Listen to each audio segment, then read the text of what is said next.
Feeling really good right now. I got an early start this year, and we got a new coach on staff here from Holland. His name's Bart Veldkamp. He's the 1992 Olympic gold medalist. So got a lot of experience in the coaching position now, and we're really excited to start off fresh. You know, he's brought a lot of new exercises to the training program, just a totally different thought process to skating, and a lot more professionalism to our team, and so it's been awesome. And it's not basically technical or mental, but it's just things that you would gather over 20, 25 years of skating that I haven't reached yet and will never reach. So it's good to have experience like that behind me and be able to rely on somebody who's been through it all. You know, I'm excited for a new season. You know, each one brings something new and new goals, new accomplishments. So this year is going to be really exciting, especially since here at the Oval now we have short trackers that have just recently moved to Salt Lake City, as well as Derek Para has a new inline ice program, so there's new inliners coming over the ice, so it's a completely new atmosphere this year.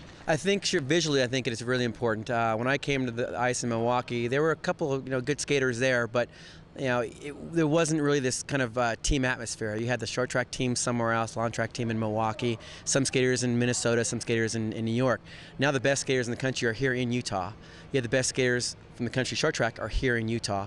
And for me as a coach, I can say to my skaters, look at that guy, watch that guy. He's kind of like you, he skates a little bit like you. Pick up some of the things that they've done on the ice and had success with. It's been really great for me. It helps shorten that learning curve.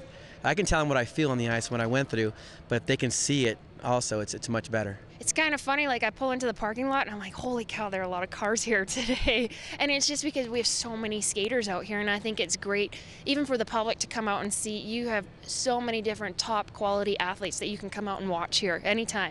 And so I think it's amazing, and just the atmosphere here is everybody's really focused and working hard, and like we see the short trackers out working and we're like, oh man, they're suffering, and they see us out there and they're like, oh, they're suffering today. And so it's a great atmosphere here. We're able to see new faces, and we're able to work with the other teams as well, learning from the short trackers, as well as helping them with their straightaways. Likewise, we learn things about doing corners from the short trackers, so there's a lot of cooperation between the teams. You guys ever try to go out, clubbing and take him dancing? Do I dance with Apollo? I haven't danced with Apollo yet. I'll have to ask him tomorrow if I can.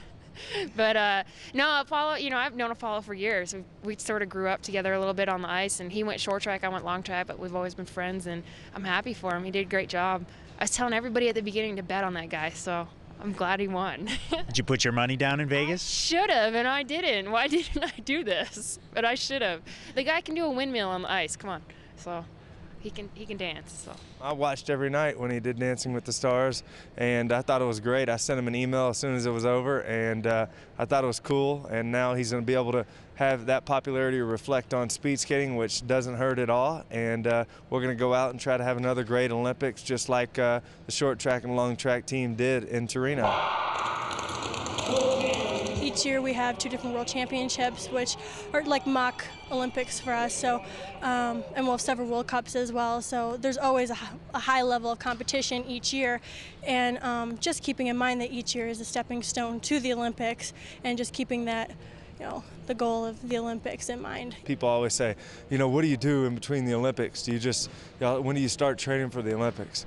Well, I train every year, and I only take a month and a half off every year. So it's a tough job, and luckily we're able to come out here and make a living doing it and have fun. Does Vancouver feel a long way away?